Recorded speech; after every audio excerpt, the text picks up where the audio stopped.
Hey, welcome everybody to another edition of Military Witnesses to UAP. I'm your host, Shannon Scott, and with me today, and probably tomorrow and the next day, will be my co-host, Rob Heatherly. Rob, how are you doing today? Wonderful. Trying to survive this July heat, sweltering Missouri. Now, how So, hot is it there in Missouri? 103 is the heat index with a humidity of about 45. It's sweltering. It's even more humid here in the forest because you can't get it cleared out with the wind. Kind of in an elevation fishbowl. And do you have mosquitoes there? Oh, hell yeah. You can pull a pontoon boat with them. What's the temperature outside? Right now, it's 78 degrees in Jacksonville, but I guarantee you it was a little warmer today. 95 degree high, 75 for the low. So we had a awesome. What day was that? Before we started having this interview, I only had like 200 subscribers. So up a It was certain last, somebody. Yeah. By the way, a certain somebody we know by the name of. yeah, yeah, There he just texted me. yeah, 4 days ago. Man, seems like eternity. Yeah. Yeah, Well, anyways, now now we have, and I'm very happy to announce we have 690 subscribers. Yay! So we're that's getting good there. going. Yeah, it is. And when it comes to Lou, 8.7 thousand views in 4 days ago, 411 likes. So yeah, that was awesome. Yeah, that was. I've got a lot of good feedback on that, where you accomplish your objective to bring out who Lou was as a person and a family man, a friend, to let the world see that. That's what I was trying for on my interview with him the first time around. Wasn't near as successful as what you did with yours. And I've had a lot of people reach out and tell me how moving that was for them to watch. Because honestly, we've heard Lou repeat himself, right? We've heard him say the same thing several times, ask the same questions. He used the same scenario, and it's nice that we get to hear questions that are not ever asked, like "How are you Yeah, doing?" yeah, You know, and talk about something he wants to talk about for once. yeah. Um, I remember, like it was like one of the last um, interviews he did. He got the opportunity to talk about cars, and he really likes talking about cars and jeeps and stuff like that. So, yeah. Of course, as you know, everybody should know we cannot please everybody. Um, some of the complaints that I saw was, you know, I thought this was going to be about UAPs. Honestly, everything that Lou has, anything I want to know from Lou, he's already said it. Yeah, On it. he said disclosures already happened, and that wasn't just Congress and them, but coming out and having the hearings. Like he tells people, he leaves breadcrumbs, and if you go back to the totality of what he's put out there on his interviews, and you accumulate all that knowledge and data, you will get a very big picture that you don't get from any singular interview. And most people will find answers in there that they're still asking now. Um, they would be amazed at what they actually um, compile if they go back and do that. And I'm thinking about doing that myself. That way, we can have an archive of it. Good. People that are going against this, if Luke came on and blinked, they would in an outrage and saying he was giving Morse code to the enemy. They were looking for a reason to criticize him because they have an activist agenda. They weren't, the ones that lit that fire, like on Twitter, weren't genuinely sincere in their being outraged and indignant about it.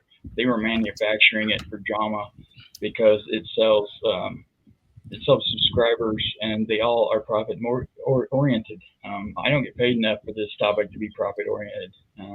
Yeah. Last I checked, I was doing this for a beer, sometime in the future, if I could make it there to get it. So Hey, I hear you. I definitely didn't get into this subject due to, because of a business model I came up with. You're right. When it comes to this interview and the people have to say something negative about maybe Lou may or may not have misspoke. I'll leave that up to mhm, the audience. However, I think the bigger picture was missed. It yes, was just what was the message that Lou was talking about instead of the particulars. They missed all that. Yeah, And honestly, entirely. I don't think I don't think they're that stupid. I believe they knew that. They're not. They They knew it. do know that. But see, like you said, they do have their business models wrapped around a formula, and any attention, even bad attention, sells. And the controversy, just like when there's been other dust ups on Twitter, they weren't involved with this. Their names weren't mentioned at all, but they injected themselves into the argument and the debate. All of them did in this whole little arena because they wanted to get attention too and try and get some attention for themselves. They don't let any crisis go to waste. Even they have to manufacture one, which at this point, most people that aren't cultish in their beliefs by this point know that these people are prone to flights of fancy. They embellish. In fact, they'll just flat out lie to accomplish their goals, which are fame and fortune oriented. Unfortunately, they're not led by character, which is a sad deal because if you can't, I understand wanting to feed your family, but if you're stepping up on the back of somebody else to elevate yourself and to cash in, there's no integrity in that. There's no honor in that. I can't do that. I'd rather go hungry and find something honest to do for a living. If I had to assassinate the character of innocent people first to earn an income, I wouldn't do it. Yeah. One of the biggest disappointments I had with someone's comment, and this goes to this right here. You never want to meet your heroes or hear what they have to say about you behind your back. Um, a particular person who I've been following for years said some things about the interview that it made me sad. Yeah. Talking about mocking Lou. Oh, I thought that was your last interview. I thought, do you guys really think this was a interview? This was more like when I told Lou a long time ago that I'm starting um, military witnesses to UAP. He said he wanted to be the first guest on my show, and the dude is a man of his word. Absolutely. And he was already told, instructed after certain things have come about for him. It was strongly advised for him to stay off social media for the interim. But he, knowing he would catch flack and knowing that his superiors wouldn't be happy with this, he did it anyway because he made a promise to you, and he didn't want to turn you down because he stood on integrity and wasn't worried about the fallout. Like he says many times, he's a big boy, he can handle it. But he knew he would get it, and sure enough, he did. Yeah, I mean, it was the interview that I did was for the audience to know who Lou was. There's so many people out there right now that there's this piece of crap individual, and I'm a sailor, and I can spit out some bad words here, but I don't. But this guy is such a piece of work, and he says such bad things, and I'm using bad things very. He called Lou a liar for having another podcast. Oh, and the last one, Lou's a liar. No, he's not. He's a man of his word.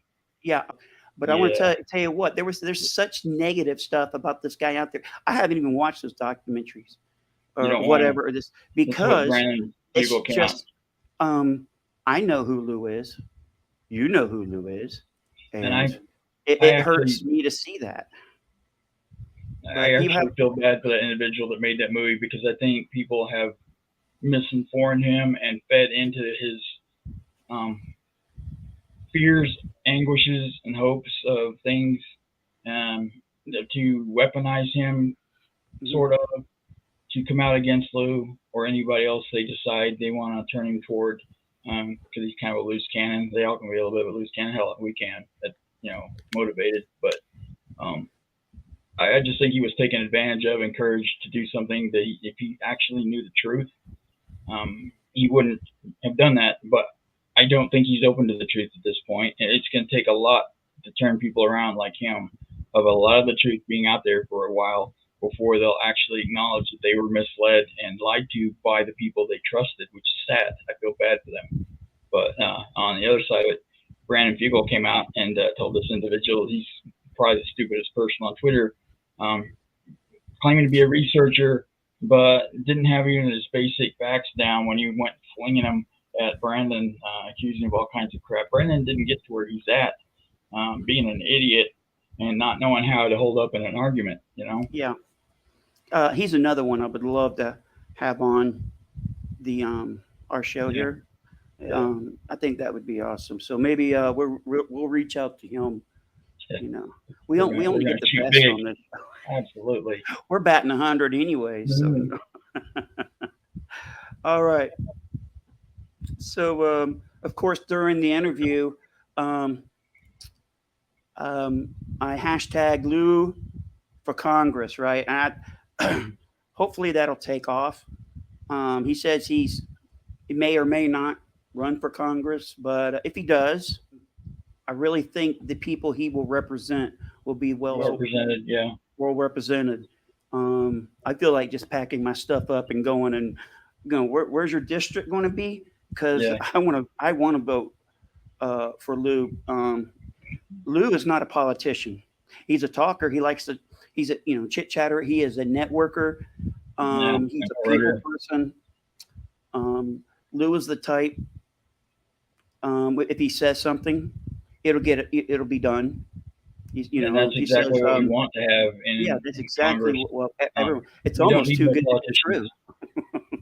Yeah. I, Yeah. I And, would, and that's funny. He keeps his promises. Who'd have thunk that? he does. Um, I would hate to be the person that would run against Lou. hmm, no, I Oh was looking at man, his district. um, And I'll be popping some popcorn for that night. yeah, I think there's a senator in his district that may be up for retirement in the next cycle or two, and that may be what he's contemplating, so he doesn't have to run opposed, or at least on the if he runs Republican. I'm just assuming. I don't know what he would run as, but it would be an easier um, battle to the top to get into office if he didn't have to go against the Republicans in that state, because it's a very strong Republican state. So Right. I would think it.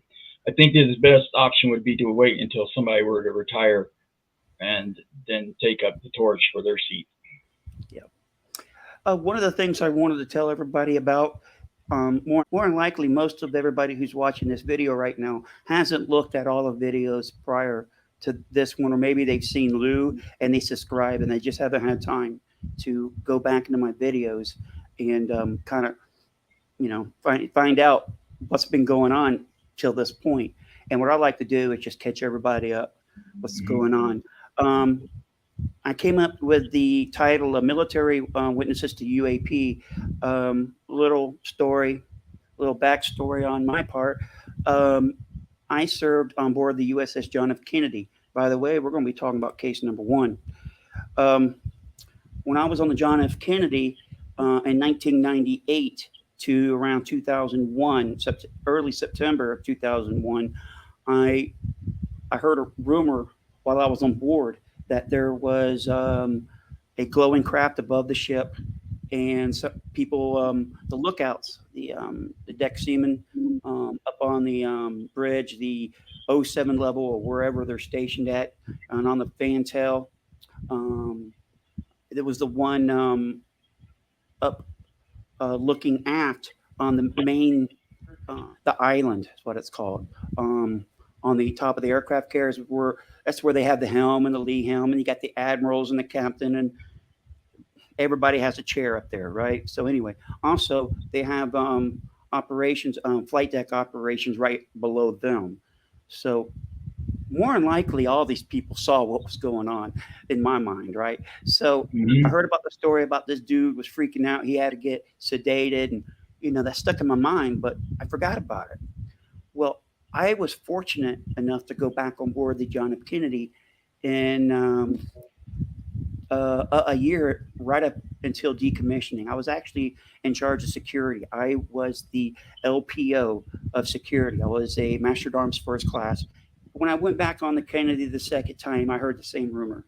It was the exact same thing. Now, I'm thinking in my mind, the telephone game that everybody remembers when they were in elementary school, when they line up all these kids and you say, You tell them a story that Mm-hmm. Johnny went across the street to get the blue ball and to throw it back. And by the time it gets all the way to the last person, it's Jenny ran in front of a car and got killed. I mean, it's supposed to, how one story will basically change through time. Got his thing.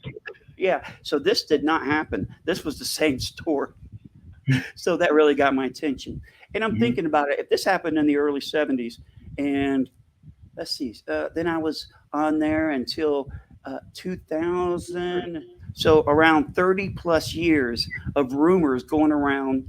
A ship's company is around 3,000 people. We got an air detachment that comes on board, and that's around another 3,000 people. So you can have around 6,000 plus people on a ship.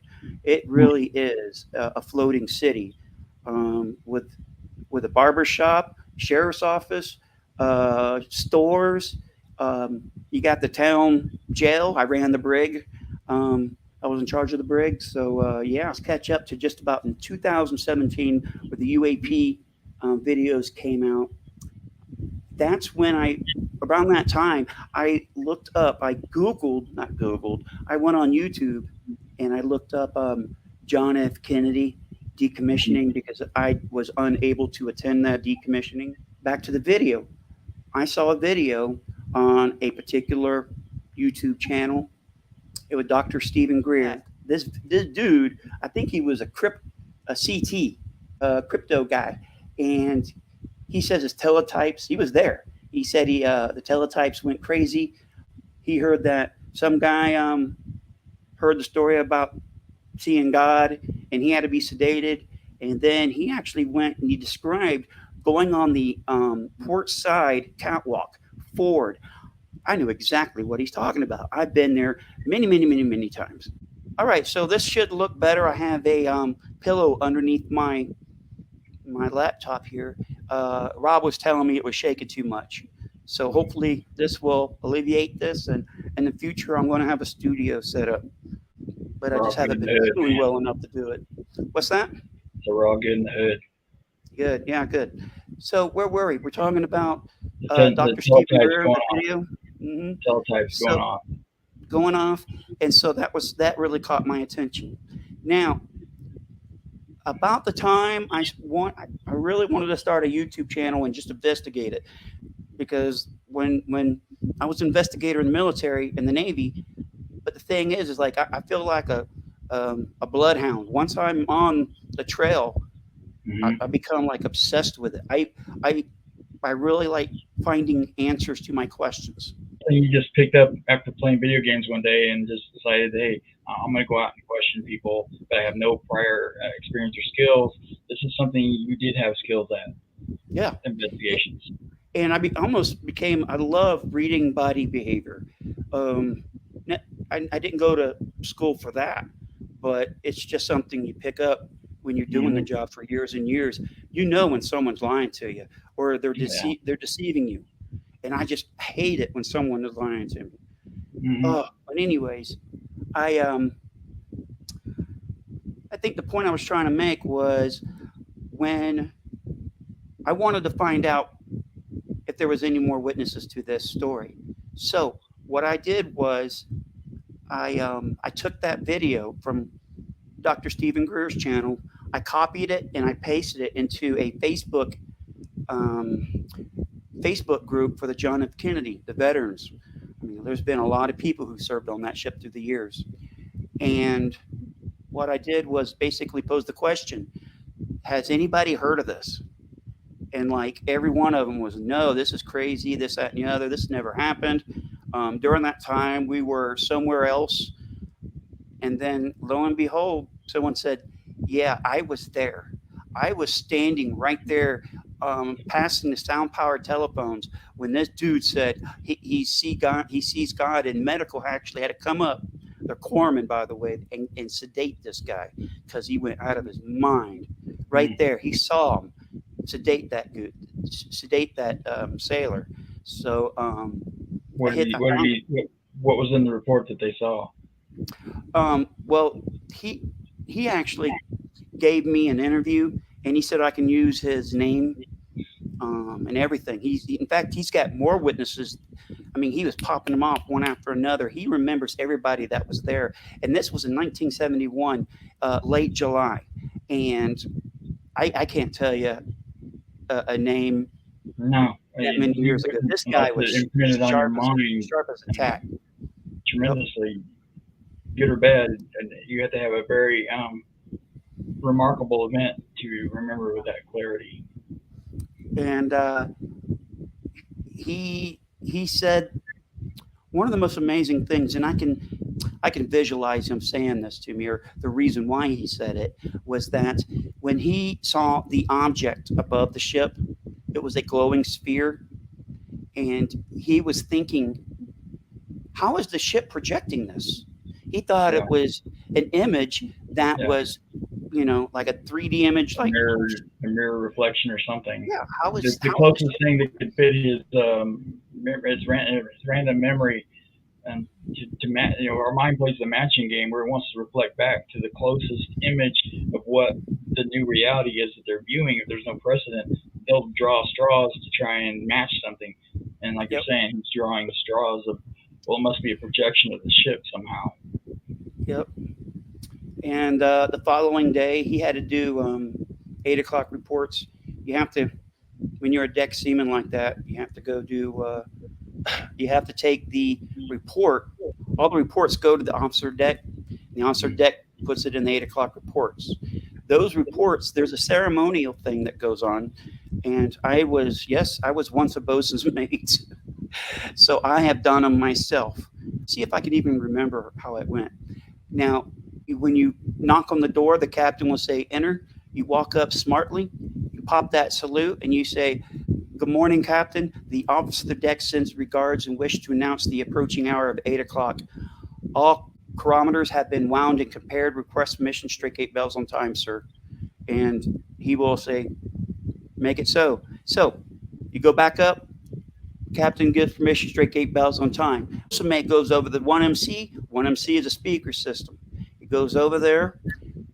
Ding, ding, ding, ding. 8 times. So, yeah, 8 o'clock. That's how it works every day, every command. They do the same thing. Well, anyway, while this young sailor went to go do this, the captain tells him, so, did you enjoy the light show last night? Sir, you know whatever happens at sea stays at sea, right? Yes, sir. All right. So he didn't say anything until he saw me posting that video. And then I contacted him. I asked if I can interview him. I made really good notes on what he said. And as he was telling me this story, he was reliving it. It gave me chill bumps.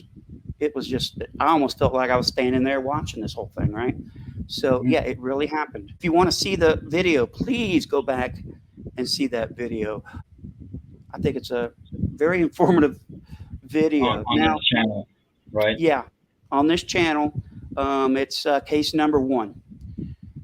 Now we have some updates to this.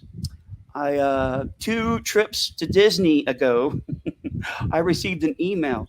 I actually FOIA'd the deck logs of the John F. Kennedy for all of June and July of 1971. And I know it, this is going to be a shock. They lost the deck logs, all of I'll them. be damned. I'll be I'll be damned. darned. That's a shock. Yeah, it just makes me wonder what in the world's going on there. No, Now, there's no excuse for this to happen now. They need to be digitized immediately. Just that's what I'm thinking. Digitize it as a backup immediately. But anyways, put it on a cloud, right? So in your FOIA, did you put anything in there about anomalous craft or drones or no, like anything? I just said I wanted the deck logs. Right. Now, maybe there's a way. Now, if I don't give up. If somebody knows how to do this, a little back history on this.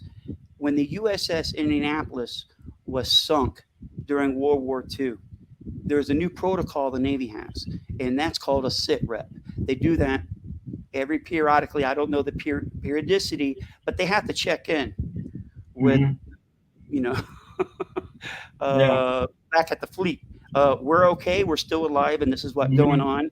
on. We have a sailor with appendicitis, and we flew him off. All that information will be on a sit rep. I want to know if there's a way that we can FOIA the sit reps. And if any of my audience has ever done that, please put it in the description down below. I would love, or the chat, please let us know if that can happen. There's been more information that's come out. Dave Beatty came out with a video not too long ago about a UAP that was seen around the new USS Ronald Reagan several years ago. To me, that's just, I remember the Ronald Reagan being built and commissioned. Seemed like it was yesterday, but apparently it's been a while.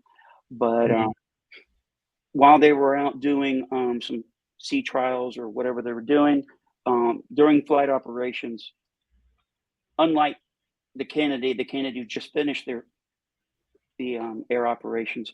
The Ronald Reagan experienced off the port or starboard bow a glowing sphere, and it looked just like what my witness described it. So apparently, whatever this is, it likes checking out new ships. When the rumor was that the Kennedy was carrying a nuclear ordnance on board during the Vietnam War. However, the Ronald Reagan is a nuclear carrier, right? So, Yeah. from what I understand, the ship wasn't shut down like the John F. Kennedy. The ship actually was shut down for like 2 hours, and they actually went into general quarters. So Dave Beatty, was shut down. The Kennedy was John F. shut Kennedy, down. Okay. the Kennedy was shut down. They went to general quarters to try to figure it out. That's why I want that sit rep from the Kennedy. Yeah. I would love to get a hold of that. So I actually contacted Dave Beatty after he made that video, and I spoke to him on the phone, and I told him, hey, I got a video that I just made whenever, and it's a lot like your story. These witnesses coming out on the Ronald Reagan. I referred him to my video. I said, I just want to put, you got a puzzle piece. I have a puzzle piece, and look at there, they fit. And that's rare when it comes to this phenomenon. Yeah. It's hard to get pieces to fit, right? But yeah. These two pieces fit.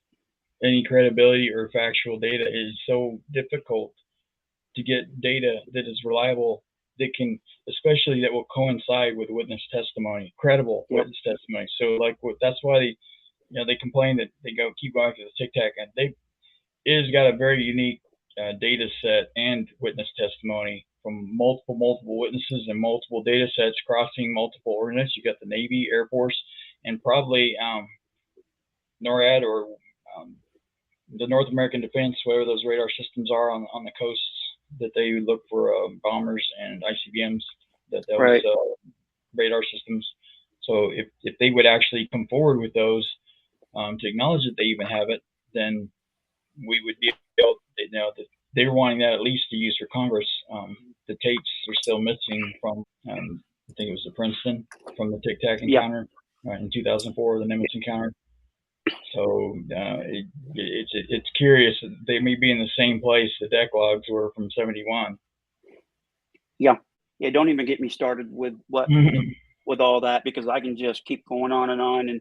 And do we know whether or not the deck logs were, we call it deep sixed, thrown over the side of the ship? Do we know they got rid of those deck logs as well? They don't know where those tapes are that were pulled. Okay. The deck logs. The deck logs were out. Those did come out. Well, I'm not sure about that either.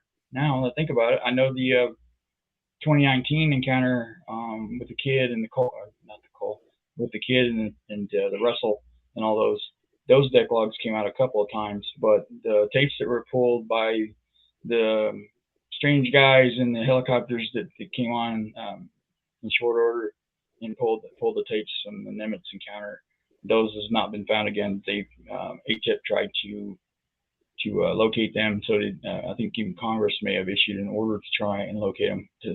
Oh, good. Because these are just some of the just the first questions that pop out would be, well, you know what? If we just follow this trail here, it would lead us right to God knows what. Yeah, Oh, I didn't know this whole organization that the Air Force had. They got people on standby to get flights yeah, out to these ships. isn't that strange? But yet they admit that they don't think that they don't they don't acknowledge that there's anything strange going on. Why would they have Yeah, a fast reaction force yeah. spun up on helicopters? And this was going on for Hmm. several days, and there was almost 2 weeks by the time that this encounter with the Tic Tac happened with Braver. It was blocking the they couldn't launch planes safely. It was in the airspace, and they were kind of hunkered down for a few days. And finally, Braver, being the warriors that they are, they're like, we don't know what this is, but we kind of need to figure it out. What in the wide, wide world of sports is going on here? You know, and Yeah. so his CO told him, well, get up there and get eyes on it.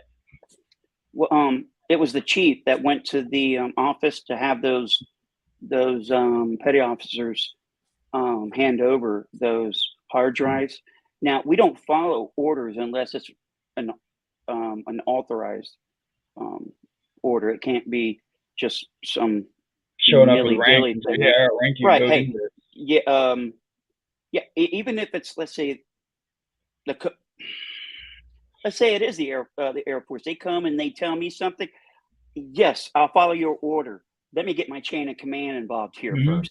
So that Yeah. tells me maybe the captain, all the way up from the captain, knows what's held on board. That's his vessel. He's in charge of those men. You just Yeah. don't come on a ship and start ordering people around. No. But hey, what do I know? And I've given this some thought. Listening to Fravor a few times give his account of how when he landed, he was being ridiculed by his shipmates and things, and where the air wing component is on the ship, and they made him think that he needed to give up his tapes for such and such to submit them. So he went and pulled his tapes and gave it to these guys, and then like a half hour later, he found out they were joking with him and that wasn't authorized command. So he went and redressed them with malice and told them to give him his effing tapes back, basically. I have to wonder now if him being that senior level of command, I have to wonder if that was actually a prank or if they were attempting to legitimately No, remove his tapes and not give them back if they could have got away no. with it. Senior chief gave up those tapes because he was given an order to do so that he believed was the correct order. Gravers didn't get gone. It was the Princeton operators that were gone. But he was asked for his out of he thought it was a prank that they came and told him that. So he gave him the tapes, and they went back down into the belly of the beast, so to speak. He went down there like a half hour later when he found out that they were pranking him or that they didn't have rank or proper authority, and he got them back. And to my knowledge, those were never harvested from him. That's something you don't joke around about. Oh, he was livid. No. His accounting of it, he was just furious with him. I mean, yeah, he was. Look, that's Ready to way kick over some the ass. mark. Now, when it comes to pranks, I can write books, volumes of books of the pranks that we used to do with one another. And Yeah, I thought that was awful strange that you'd prank that a is something senior flight pilot. he's a Top Gun, a Top Gun guy too. He went to Top Gun school as an operations specialist. Yeah, flight controller. Yeah. Well, Fravor was, he was the lead head pilot in his squadron. He had the highest rank, for the pilots on the ship.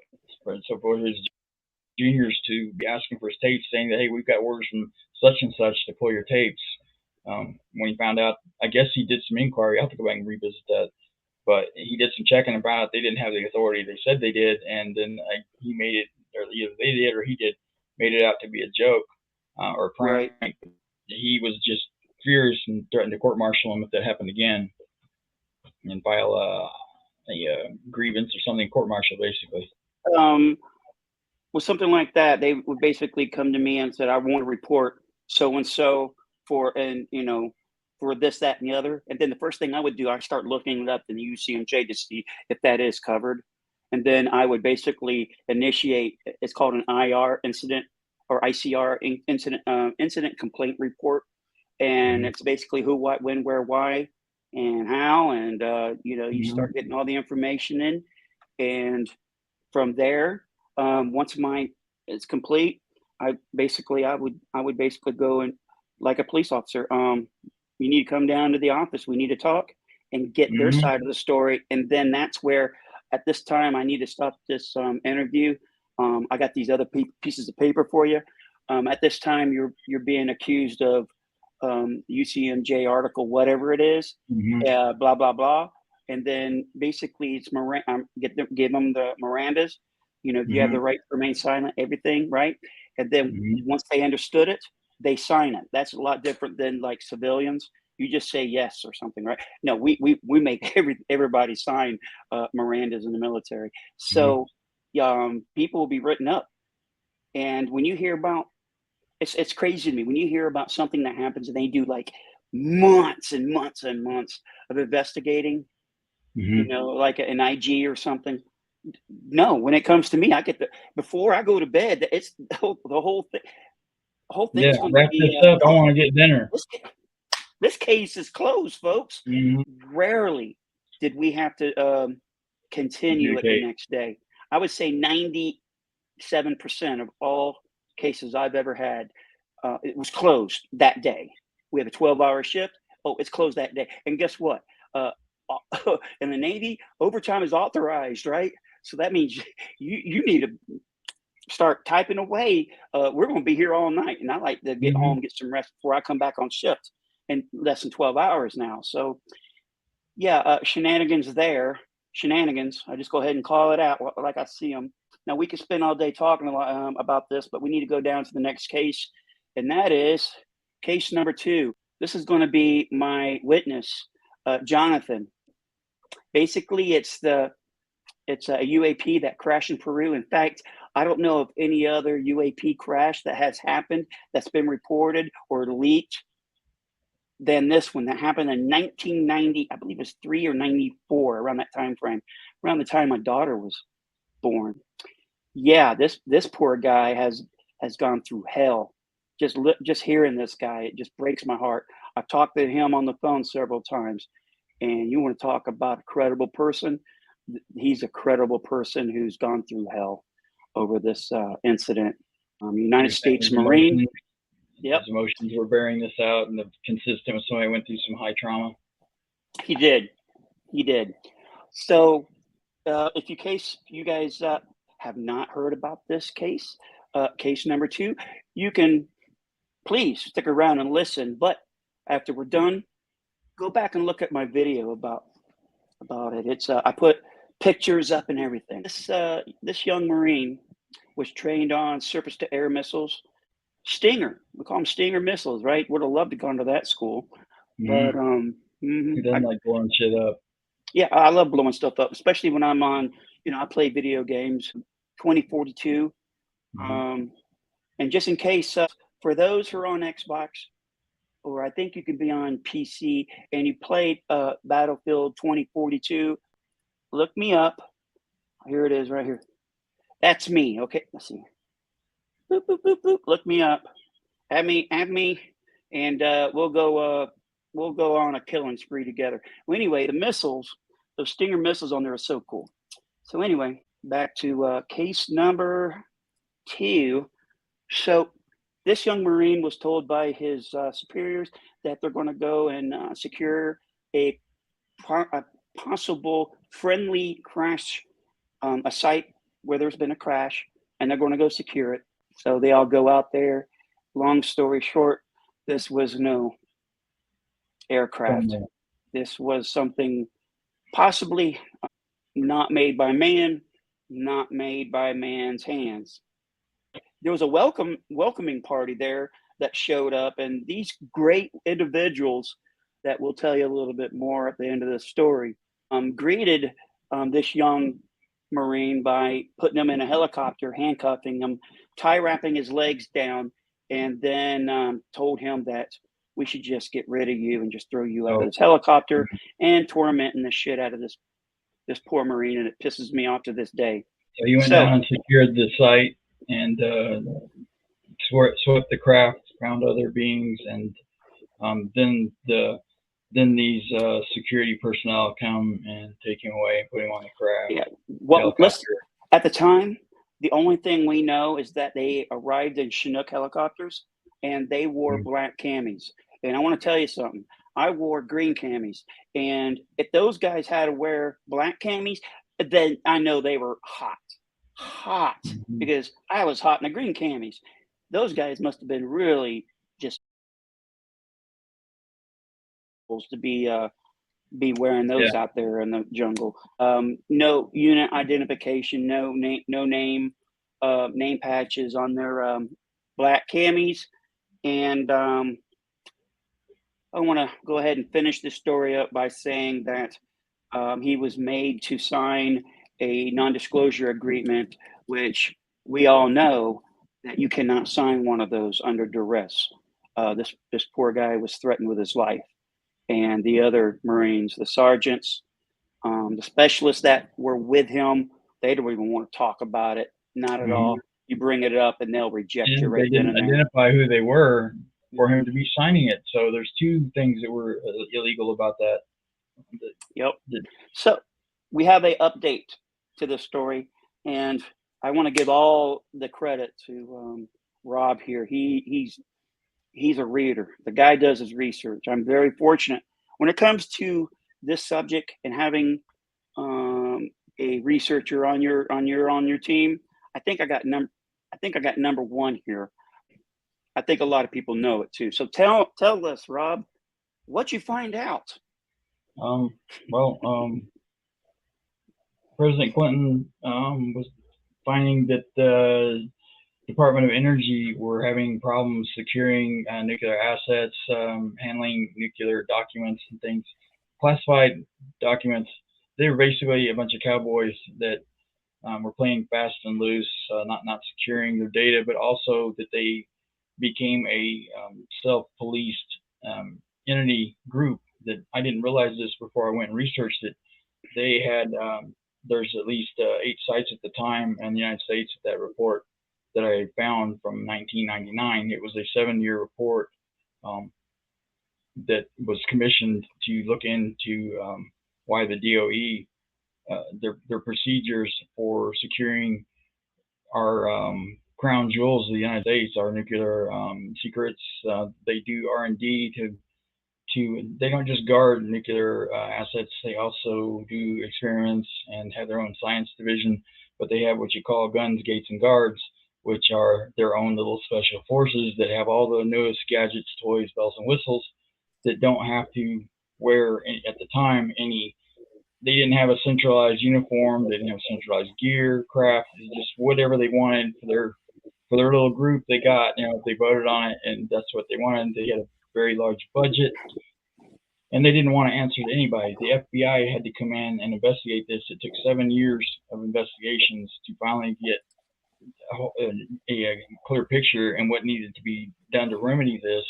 But it took 7 solid years of research from the FBI to figure out where all the dysfunction was in that organization and to come to the determination that they needed to be put under outside oversight and basically have an IG over them, where they don't self-police anymore, because they had a doctrine of lawlessness that they did whatever the hell they wanted, and they had international programs where they paired up with other countries and other scientific labs, so to speak.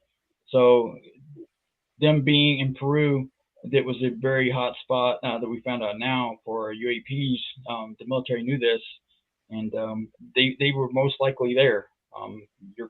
Your John, the witness, was saying that Jonathan, I remember the video where he was talking about being taken into a compound where they had all these monitors, screens, all that. They had all these dishes there, and that there were Air Force personnel there and Peruvian counterparts, but he didn't recognize the others, which I think were the DOE boys and maybe CIA. But I don't have any knowledge of the CIA being there. I just know they they're everywhere. But I do know DOE, Yep. very good possibility it was them. Yeah. Do you remember exactly, or the words that was said by Jonathan, that these guys in black camis were telling him, like, we don't follow, you like the Constitution, we don't follow that, we don't do that, Yeah. words of that nature, so Also in that report, they outsourced private contractors for their security who had arresting powers. So these sound like they're civilians that weren't in the military, because right. I've never, good or bad, I've never heard veterans as an institution speak out against the Constitution like that. They just don't do it. You get court-martialed. If you're in the Marine Corps, they'll just shoot your ass back in those days. Yeah, I have never heard of someone doing their job in the Navy, Air Force, don't matter, Marines. They're out doing their job, and another entity coming in and apprehending that service member. I have never heard of that. Never. It sounds like those contractors. It sounds like they had independent contractors running security down there that had counterparts of these guns, gates, and guards guys. They got all their nice little toys that they wanted, all their equipment, the helicopters.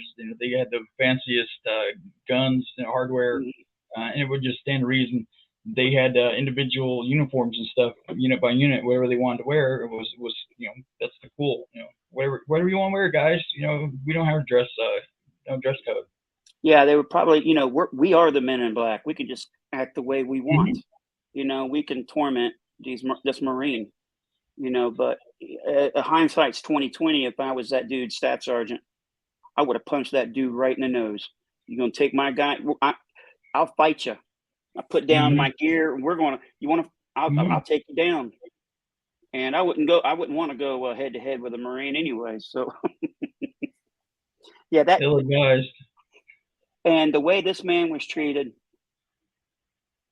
I'm so upset about it that I'm not giving up on this until the day I die. I'm going to be hunting these guys down like a bloodhound. And if I was them, I'd be watching their back, because that's me breathing down their neck. I'm going to find out who you are. We're coming after you. We will make you known. And I don't make no idle threats. I'll learn that real quick. This was in the mid-90s, right? So, yep. Yeah. Unfortunately, this report that you came across and discovered, it doesn't come across. There's nothing on there that says anything about having certain individuals referred to the Department of Justice for prosecution of any offenses. That's one of the problems I have, because obviously we highly suspect, I should say, that's something that there was. Yeah. Highly suspected. And this poor Marine doesn't want to talk that much because he feels he's still under oath. But the thing is, he can come out, because you cannot be under duress and sign that. No. So, all right. So that's case number 2, folks. Case number 3, boom. I don't know what case number 3. So when it comes up, it comes up. All right. We could go after that train crash into a potential UFO with a CVX or whatever it was, CSX. Say that again. Remember the article I sent you about the train that may have collided with the UFO? You're gonna make a call up the street. I need to do some legal work here. I need to tell everybody some legalese stuff.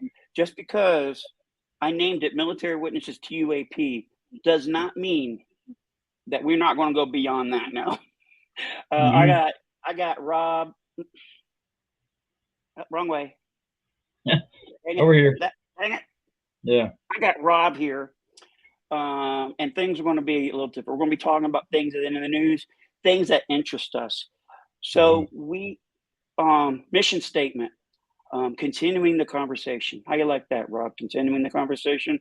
We know where you got that from. So we'll just continue this conversation. We'll just take the torch and just keep it lit, and we'll just keep running with it, and to whatever end.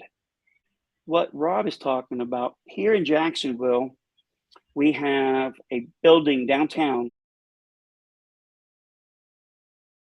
Okay, This is their headquarters right here in Jacksonville, Florida. And a couple of months ago, Rob was telling me, he sent me an article about a story about a train that hit a UAP. Rob, tell us the story about that. From what I can remember, I haven't read it.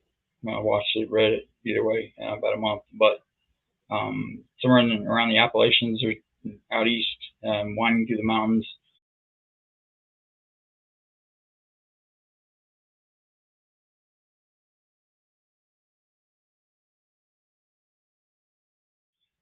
This train at night, thought there was maybe something on track up ahead. There was a bright light, and not a lot to tell that I can remember, but basically they tried to hit the brakes and they hit something that was not basically like a small orb thing that impacted the engine and did significant damage. They got the train into the next stop, but and then tried to report this, and like anybody that's been reporting UAPs, UFOs, whatever, anomalous craft in the last 75 years, thanks to no small part the government creating disinformation on this. Big shocker. Nobody would believe him, and it was met with a lot of skepticism. But they did go out and investigate the area, and there was nothing to indicate any type of low-flying aircraft, no vehicles, no cows with headlamps, no nothing to indicate what they hit. So, there's been a rumor and a legend going around ever since that there was a train that collided with a UFO. I might have to make a phone call. that kind of a story, when you're a train conductor, work on trains, that is so unique. Like you were talking about with the Kennedy story, that would be the urban myth story to tell anybody that came on board, on the crew to work on that. Because anytime, even especially if you kick up a UFO story, that's the only UFO story that they can talk about that directly relates to trains. So it would be, I would think it would be reasonable if that actually happened for the people that worked on that train, that would have been spread like wildfire and never put out, especially in this day and age where it came into the mainstream after 2017. They have to be looking at this in a new light of thinking, hey, maybe we did hit something and we might want to come forward. So it'd be good to reach out to them. I think that'd be one of the cases we work on.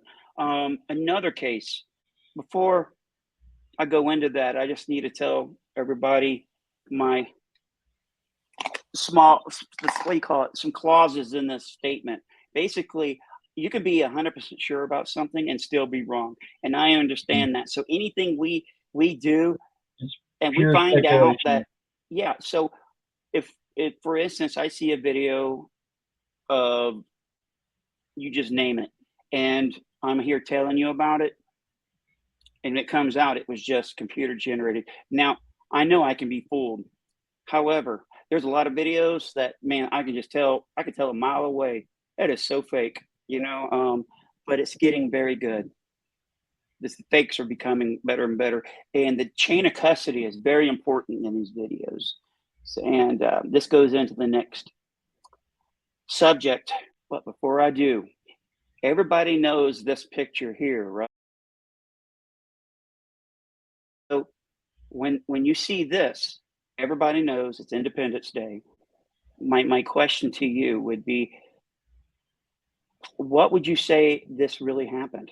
If I showed you a picture or videos from different angles of an object above a landmark, a national landmark that everybody knows in this country and probably knows around the world, this landmark.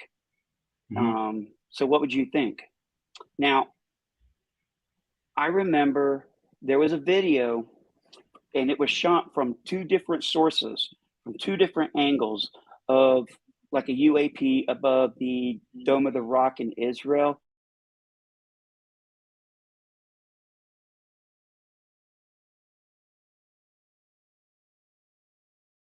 Come to find out, it was fake.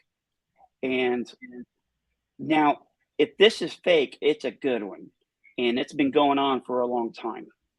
This UAP was first videoed above the Kremlin. Yeah, there was one above yeah, the Kremlin and one above. it was above the Kremlin. The video showed it looked like a rectangle. It looked like it's And flying. it just looks like a rectangle. like a pyramid. And It it's looked from like a a flying pyramid. distance. Yeah. So when I saw the video, it was taken years after the Kremlin video, and the same object was above the Pentagon. Same scale. Blows my mind. Black. It was just a flat black rolling in the clouds in the early morning. Yeah. And, it And like the a only mile thing wide you or can better, see bigger. is the light. The light from the Pentagon, the surrounding area, you could see it reflect off this thing. And it's not just a triangle, it is a pyramid, a black pyramid moving around. It gives me chill bumps. If this was real, I don't know why it's not on every nightly news. Because the government probably, especially being over a government building, they would have to suppress it in the media and completely discount something like that because they don't want to acknowledge that this, first of all, that this is non-human. They don't want to acknowledge that we don't know what it is, and especially we can't do a damn thing about it if we did. Now, being the most powerful government on the face of the planet ever, they don't want to admit that. Right. The first video I'm about to show everyone right now is a little clip. It's the one above the Kremlin. I need to research it some more. We're going to find out when and who took it. So here's that video. The Sun reported Friday a large, unidentified flying object hovering over Moscow's Kremlin. According to The Sun, witnesses said the pyramid-shaped object could be as big as a mile wide. And while Russian reports have ruled out UFO speculation, The Sun says the police have refused to comment and aerospace experts are stumped. And for the second video, I know this was taken at multiple locations. One was taken from the inside of a vehicle, driving around the Pentagon, looking up at this thing as it's rotating. And these people are like freaking out, right? So I'll get a hold of that video. I don't have that video, but I have one from a guy sitting and had his camera in that direction. I think it got his attention. His camera's on a tripod, I believe. And he turned his camera around and was shooting video of this.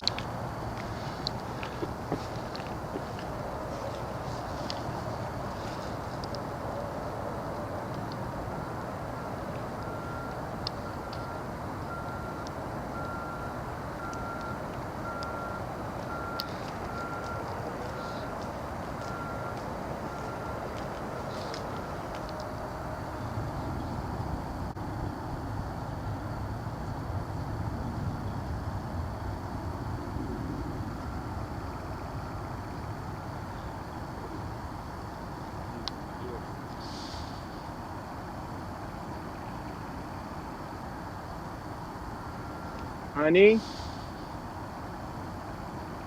Should not be here. And how started to get home?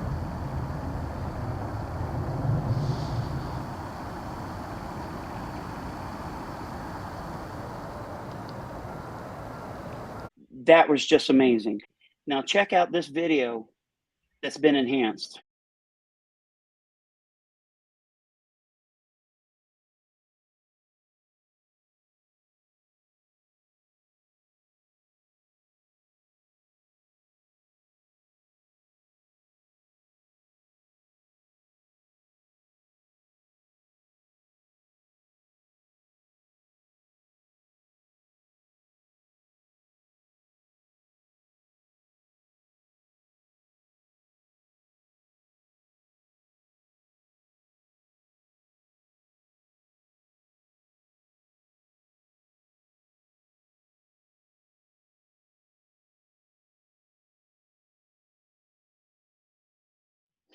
All right, so what do you think? Now, some of you guys are a lot better at, you may have already investigated this. And if you have, go ahead, put it in the comment section or in the chat, because this is going to be going down. What's today? Tuesday, Rob? Today's Tuesday, Mhm. right? So this Yeah. is going to be broadcasted Wednesday at 8 p.m. Eastern time. So you guys who've done this before, maybe this is a road that's been traveled down. Yeah. Please I mean, put it in the we're section. not Tell me trying. what you found out about. Yeah, we're not trying to paint a narrative, at least a false No. one. We want to follow the facts where they lead Yep. and the truth. You can't handle the truth. Yep. Even if it's an inconvenient one, that's where we want to be, and not. Yeah. There's so many things up there that I was 100% sure it was something, and it's kind of like watching a magic trick. Once you see a magic trick in the eyes of a young person, you'll go, how they do that? That just blew my mind. They actually made this thing happen that it can't be possible. Like Made a sawing the little lady in magic. half, right? And then Yeah. they put her back together. But you know what? When they simply show you how it was done, oh man, I was 100% sure about this. Mm-hmm. But once you're showed what's behind the curtain, you got me. Yeah. We see only about 5 to 10% of what's in our visual field spectrum at any given time. Right. Like they showed that. Gary Nolan talked about a psychology experiment where they show a video. This is an awareness test. How many passes does the team in white make?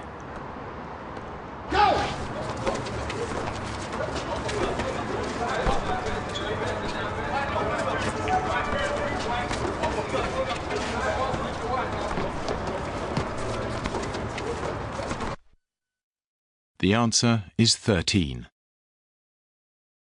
But did you see the moonwalking bear?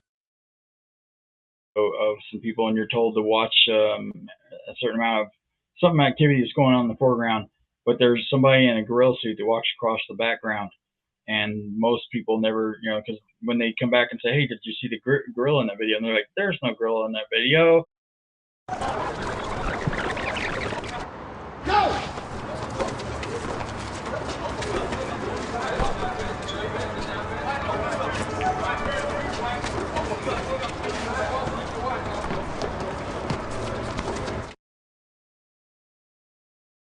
And then they show it to him, like with Gary Nolan. He's like, "No way, that's got to be a trick. I couldn't have missed that." I remember seeing that. Well, so what is going on in the news these days? I don't watch TV, so UAP, of course.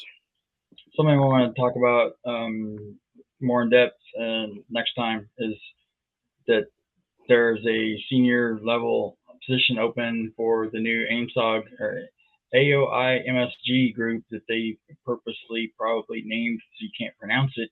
The new Pentagon UAP task force team, that they have a senior level, probably a number 2 position, job position open, and the job description is fascinating to read through. The other that I wanted to talk about very soon is that when the NDAA, National Defense Authorization Act bill, passed into law, they commissioned the AOI MSG group, but they also created a sister group with the Air Force, and I can't remember its acronym at the moment, but nobody caught that, and it's not in the news cycles anywhere that I've seen. So we need to try and make that happen to give both of those some publicity that they rightly deserve, because in the Air Force story, they're going to be sharing all information with the other agency, supposedly, and it remains to be seen if they're going to be solvent at all. They're not even stood up yet to try and report to Congress's intent and will. So that's why some people have been reshuffled, and they're considering moving the program out from directly under the DoD, which they could reassign it to something like NASA or Space Force. If they don't want to follow the will of that, they can take the DoD, the Pentagon, out of the loop and put it with another agency like those, and then they would report up the chain around the DoD, the Pentagon, to a higher command, so they don't get that second party obfuscation and foot dragging, basically, where they're just resisting and trying to, as of now, when Congress asked them questions in the hearing, they were still at 2021 level of basically a couple of people at a desk with no line item. They were given plenty of funding and authorization and authority to go out in the field, and even they set specifics of having fast reaction teams and to encourage reporting instead of trying to discourage it. They're not doing any of that yet. So Right. if they don't pick up the ball and run with it soon, I think that they know that it's being explored to be put elsewhere, and they do want to keep control of the narrative, but I think what they're trying to do is placate Congress, make it look like they're doing it, but they're not doing it. At least not Right. reporting on it like they're supposed to. But there's too many other mirroring UAP groups within the military government apparatus that are researching this, that already know what this group should be reporting and coming forward with. And if they don't deliver the goods, they're going to be held accountable, because there are too many people that know where the bodies are buried, so to speak, and what information is out there that they are tasked to report, but they haven't yet. They're giving them a chance to report it, and if they don't, then they're going to get redressed and embarrassed. Because Right. we've got the Air Force that's supposed to be the most capable military force on the planet. They've been given trillions of dollars to develop all these weapon systems and training over the last, from the 60s forward. But the Navy skunked them on the June 25th report last year with the 144 cases. Those are all from the Navy, and the UAP task force was even through the Navy, because the Air Force has got nothing. Come on! That's embarrassing. They're supposed to have vision to middle orbit, but they don't. Yeah. They don't know what this is. They don't have any answers. I can't believe that. It boggles the mind. I go back to that one phrase of orange man people don't want to talk about, but those little two words echoing in my head: "You're fired." You're fired. Yeah. Yeah, that needs to be taking place until they get some cooperation. And I understand wanting to protect national secrets, and that this makes nuclear technologies and information look like a cap gun, but there's a lot that the people could know that doesn't jeopardize our national security. And I even understand that we don't want to know the shapes of craft, or what the government thinks is this is conventional UAP and this is not conventional, because then our adversaries would start thinking, okay, we're gonna disguise our conventional craft to look like the unconventional UAPs and sneak them in. Then they'll try that. That I understand why we would not want to do that. But there's a hell of a lot of information that they could share that they're not. Yeah, I think there's a just like an arms race. There's a UAP technology race going on right now, trying to be the ones on top, because whoever figures this out, yeah, they do rule the world. And I Hopefully think we do. Yeah, definitely. And it seems that the Navy patents may have been a way to get out in front of this. And we may look at that again soon, because I think there was a predictor of what's to come, what they're forecasting to come out of the reverse engineered technologies, that if they may not have it yet, what they're predicting that will come. And they want to be able to at least guard the market in, where we can traditionally guard our markets, in the United States and our allied countries and things. Of course, China will rip everything off and make it, junk out of it. But this at least gives us a chance to have the world market that we control anyway, a way to get ahead of that. And I think that's very telling to look at these patents, because that tells us, and also the DIRDs that Hal Puthoff commissioned with OSAP and things. Those are excellent predictors of where technology is headed anyway as a whole. Out to the 2050 forecast is what Hal's DIRDs were, what he put them out as, was saying, okay, these are up for bid. We want these different industries to investigate this and tell me where you think this industry is going to be in 2050. They didn't know at the time they were working on UAP technologies forecasting. But between those and the patents, it gives us a very good snapshot of where the Yeah. mindset is in the people that know up to date of what we're forecasting to find, and probably some of what we've already found. We just don't have it Yeah, in the I public. find it very convenient that those patents came out at the time they did. It kind of like Mhm. muddied the water a little bit. Yeah, Made people Jason. question things. Maybe Yeah. that was a good idea. It's something that would help us against our enemies. What date did those come out last year? Was it You know before or what? after the June 25th report? Was it right before? Oh, that was before. I think it was before. So Yeah, yeah, Mhm. got a lot of people distracted with that. I found this a lot when, and this is nothing new. This happens with every category, but when something the government doesn't want in the news cycle, they will slip something else out to detract from it. It's just predictable these days, especially on this topic. Yeah. It's becoming uncontainable. Susan Go is aware of that, but she's persistent. I'll give her that much. She doesn't want to turn loose of this bone. She's going to Yeah. gnaw this one to the core before she lets. Yeah. And So you get people in those positions like Gary Reed and her. They think they're invincible. That it'll, they're type A, and that it'll never happen to them. They're too smart for this, and they're on the top of their game. No one can touch them. And then we've seen Gary their Reed true fall. colors come out. Yeah, it's just a matter of time before Susan Go gets prosecuted, kind of like with the like with Lou's IG complaint form that was released by Green Street today. It shows how Susan Go was had been weaponized by Gary Reed to get revenge on Lou, and how they had lied to the American public and putting out different statements and things that they knowingly knew were untrue. So I think it goes, I read the report today. It may broach into not just ethics violations, but there could be some criminal violations in there as well. Yeah, I'm surprised he's still working there from what you uncovered. Right? We're talking about Reed. Mm-hmm. He still has a job there at the Pentagon, right? Doing something else. Well, no, he got promoted. He got demoted down to the DIA, writing a desk that is not in the Pentagon. It's in another DC area office space, but he's there in name only, I think, writing a desk from home. I do believe special projects. That's something I coaxed out of the DIA office, PIO office to tell us what the current status was. I wonder if they're doing that so that this guy gets his pension.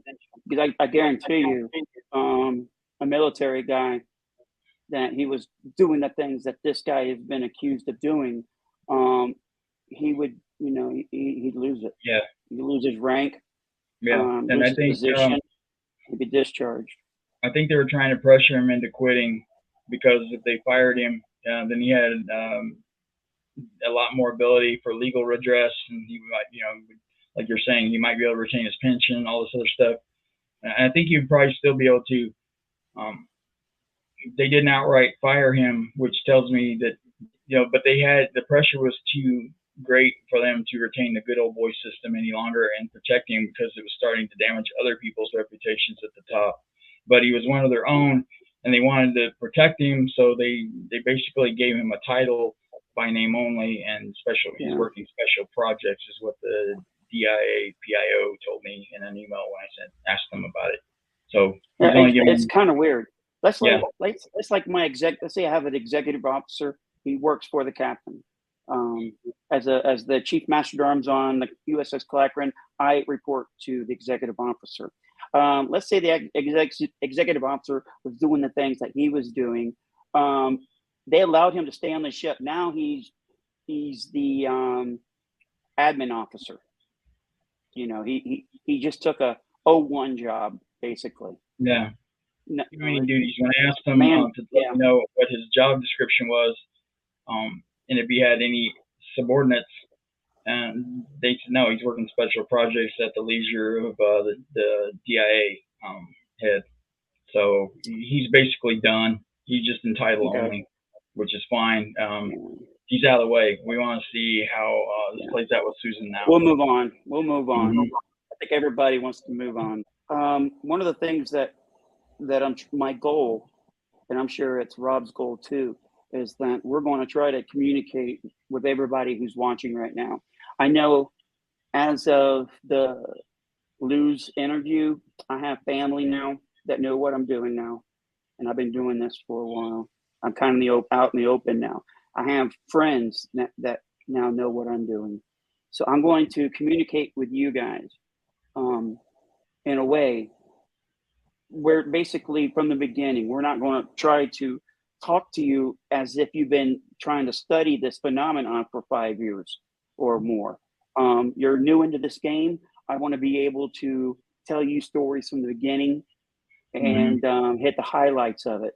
I never want to talk as if like, what the hell are they talking about? Yeah, like You know, already. We start out with a base platform and then build them up with a Yeah. working knowledge to understand what we're talking about at least.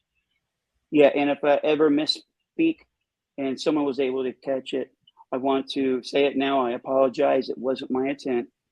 There are people right now that are going through this video and they're trying to find something that they can say negative about on Twitter, on Anywhere. Facebook, anywhere they can, because they're trolls. People, they as you know, they want to feel like they're part of this conversation, and they're not. We're just There's several motivations for people to do that, but the most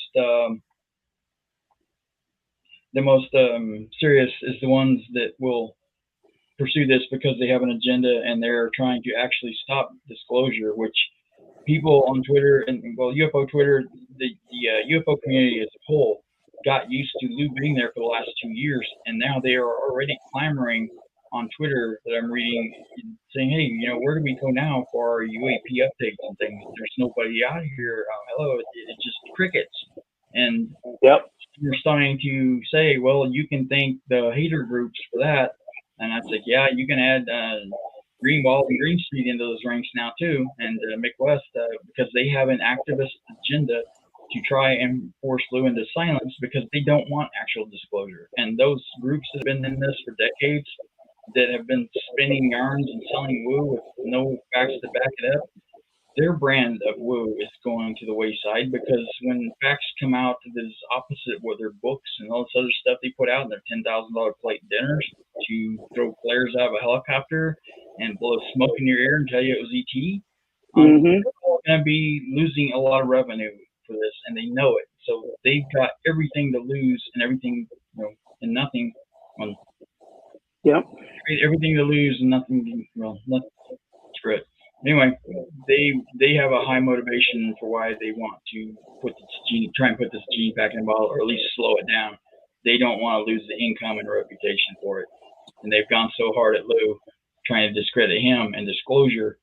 You have to wonder what motivates these people, and we found patterns that a lot of them are working together because they don't want the narrative to come out. They don't want the truth, and this community needs to give credit where it's due.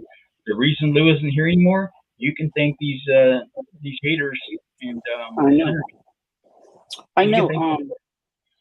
I watching some of the response from that interview I did. They were nasty toward, of course, Lou, and saying some really horrible things about you and me. And this joker don't know who I am.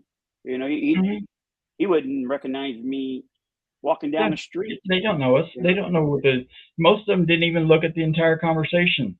They just took some other person's word for it, and they went hard at it because, we trust this guy.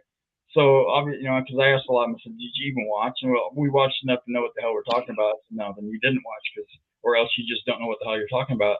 Because if you had watched and with an understanding, if you're reasonable intelligence whatsoever, you would have understood that Lou was trying to put forth, and he did, a unifying message, not a divisive one. And that was the whole essence of what he was trying to say. And he did say that. And any reasonable person that watched it would come out with that conclusion. If they came out with a conclusion that he was being a hater in any capacity, they've got a problem with their antenna.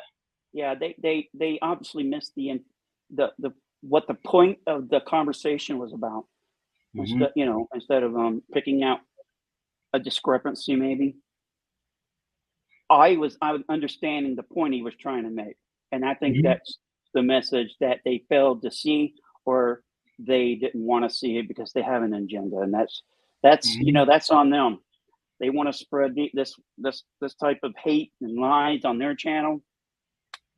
Have Knock at it, yourself guys. out, but you're gonna You fall know, away from the main body of, a lot of us are in this because we want true, honest answers. yeah. And I've never had a I've never, just some audience knows, I've never had an experience. I've never seen something, and I have a lot of experience looking as a lookout, as a bosun mate for yeah, probably and I'm 8 years. on record too that I have never had a Never seen it. So UAP, we're an doing abduction something. experience, nothing of that Hmm. sort. And in a year's time, Hmm. I hope I can sit here and still tell you I have not seen anything. But to this date of June 21st, 2022, no, nothing in my history. And I'm not going to come out a year from now and tell you that there was prior to today. I can't forecast tomorrow, but I can guarantee you Yeah. I will never come out and tell you something happened in my past, presently, of that nature. I'm not going to make that shit up like some people do. Right. Another point that I would love to make this evening is for those who are new to the subject, who would like to get a grasp on what's going on, why Rob and I are spending our time doing this, because we want what we know, what I think I know. I want to get the word out. Okay.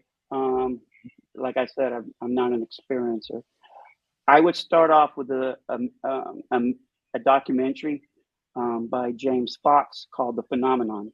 I don't know where it's at right now. You may have to go into your search engine on Google, or you can go into iTunes maybe, because that's where I And had off my YouTube as copy. well. I watch this, okay? Watch it. It starts because the stuff that is just mind blowing. You notice he didn't start off with this with the aerial school phenomenon. He purposely brought this up last because you just can't come into a room full of people and go, Yeah, can't come "Hey, in cold and set the yeah, come in precedent cold." and And by the the way, there was a foundation. craft that landed in front of a bunch of kids. I mean, a bunch of kids in Zimbabwe, Africa, called the Aerial School, where all these kids saw these dudes come out of this craft, and they had type of communication. People will go, "You're loony. You're just Yeah, freaking loony." Right? So start like off Mick with Webb, that. who said Yep. this was just a black guy in welding goggles that the kids Yep. misunderstood as an alien and a craft. So, uh, Yep. so a black guy with welding gear landed out on the edge of a field, and they mistook a plane for a spacecraft, which they drew it as a spacecraft, and they misunderstood a black guy wearing welding goggles and a blowtorch as as an alien, or three aliens that they saw wearing having dreads and in these black suits and things. No, Yeah. that's just sheer stupidity at this point to be even trying to grasp that something like that is an I think it's explanation. insulting. It's It is. insulting. It may be other things too, but I'll just leave that to your own opinions. Yeah. The other thing I would watch, I know most of you guys have Netflix, right? Everyone's got Netflix. Okay, just ask somebody to share their Netflix account with you. I know everybody knows somebody with Netflix that would do that. There, the first season of Unsolved Mysteries. You've got to see the incident. It's called Brookshire UFO or Brookshire incident. In September 1st, 1971. I know this is woo. This is just, I'll just go ahead and say it. There was a mass kidnapping of women and men and children from Brookshire. Some of them were assaulted for sure. They remember being assaulted by whoever these things were. And they made mistakes where there was a car full of people and grandma was in the passenger side when they were put back in the vehicle. They didn't write it down. They put grandma behind the wheel, and guess what? Mhm. Grandma's never driven a day before in her life, right? So they're fallible. That means if they're fallible doing that, it's possible they can be stupid and, crash a craft.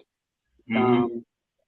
They telling me they came across how many light years to come here, and they don't have the technology not to the crash. Yes, they've been crashing here since 1945. It's been 75 years Mhm. of, and there was not just that crash. There was another crash Multiple. during that one that they discovered sometime later, and they wouldn't be bringing out um, a bunch of trucks just to carry off one little Weather tiny balloons.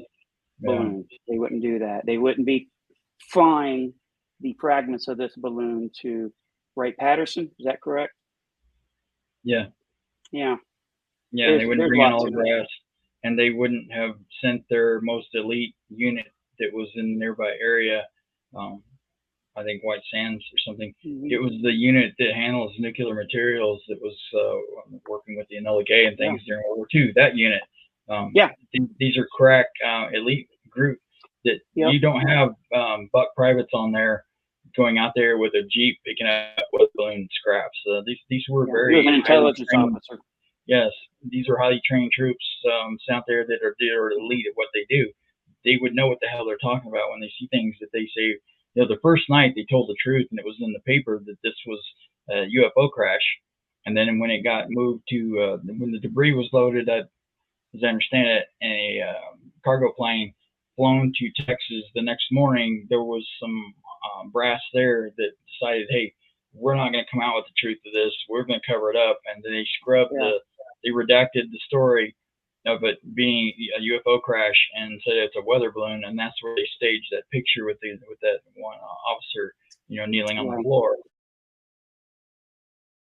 That just completely disingenuous picture. Yeah, this story is covered in The Phenomenon by James Fox. So please, you get a chance, rent it, buy it. I've seen it more than once, and it's some good stuff there. What else is going on? I've talked to a few guys now on Twitter that are affiliated with Blue and that are veteran supporters that they've reached out to me in DMs so far to start coordinating this effort. One guy, Dan Z out of UK, that Lou's done an interview as well with, he contacted me. DJ from Calling All Cabs YouTube channel has reached out, so we're going to organize them. We're gonna have a mass mailing group, but we're gonna get together hopefully tomorrow night and have a Zoom call with Lou and some of them to start hammering this together. The guy Dan Z has done this last year with Lou and raised $25,000. So he was suggesting a platform that I can send you the link on, and then I'll put you in contact with these guys. And because you're obviously this is our project, so everything I do you've got to be included with. You doggone right. So yeah, I will put you in contact with these guys. And I've already had a really good talk with DJ. He's he retired Air Force, did some highly significant projects there, still working in the industry, so highly respectable and very intelligent guy.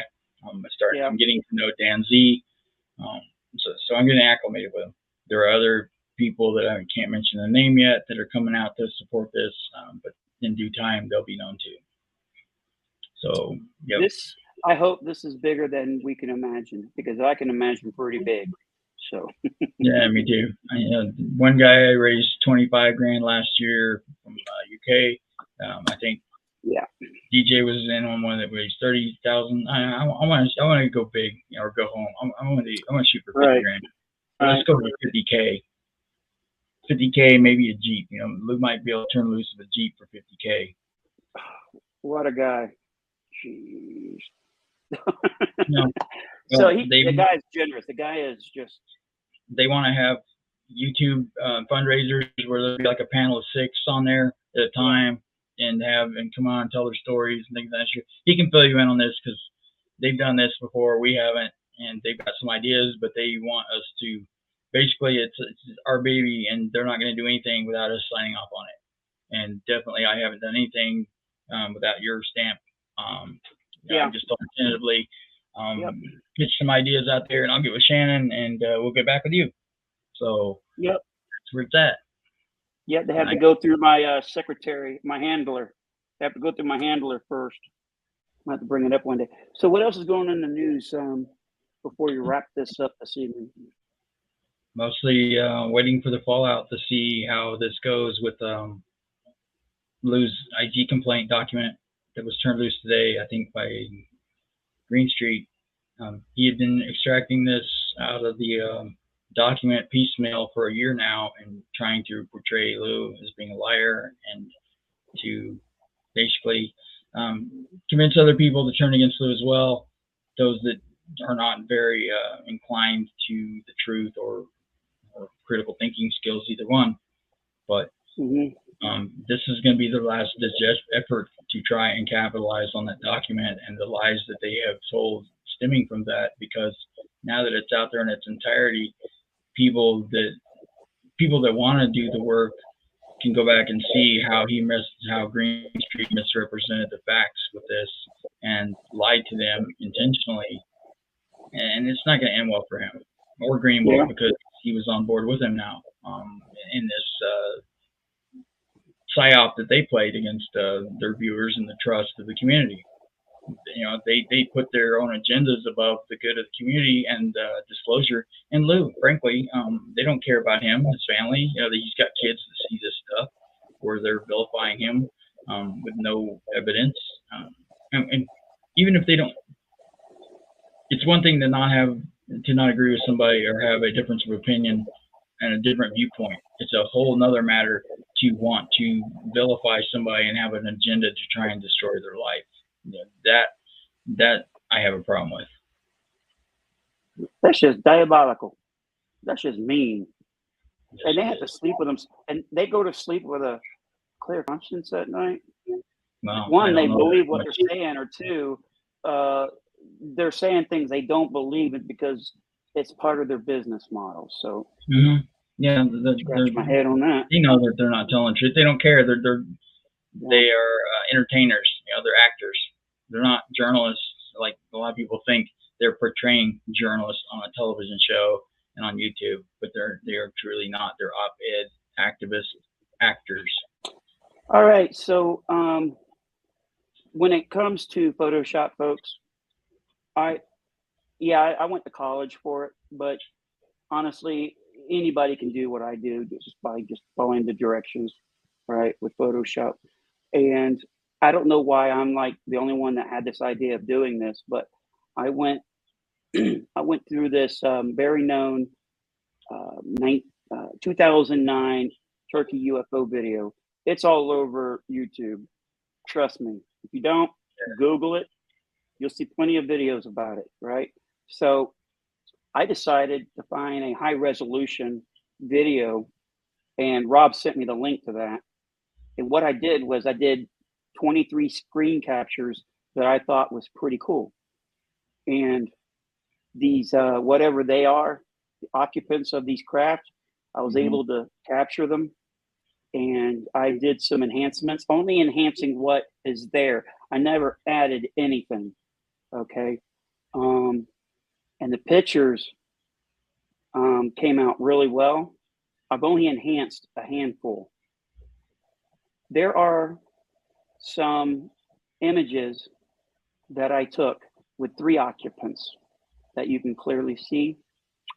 Another screenshot I took, you can clearly see, and I say clearly see because I have a MacBook Pro with a mini LED screen. I've got a really good screen. So what I can see, maybe 80 or 90% of the folks out there in the world can't see the resolution that I can. But one of the occupants is wearing a blue shirt. The other one's wearing a red shirt. I kid you not. I try to share that on YouTube, and it did the resolution. First of all, the resolution I have when you send stuff to YouTube, it is a knockdown version of what I'm sending it to. Like if you ever send a picture, they put it at 480. yeah. If you send a picture to YouTube, not YouTube, to Facebook, man, it went from. Compress it. Yeah, they don't want to store the extra data. You're right. So what might be better is that I can provide in the future the link for the link to this image of the occupant. Right. So here it is, folks. This is the image of the occupant in this Turkey UFO video.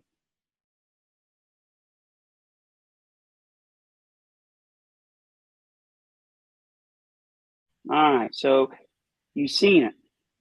I want to know your thoughts. Please put those down below in the comment section or over here in the chat, wherever side the chat is. And I want your opinion.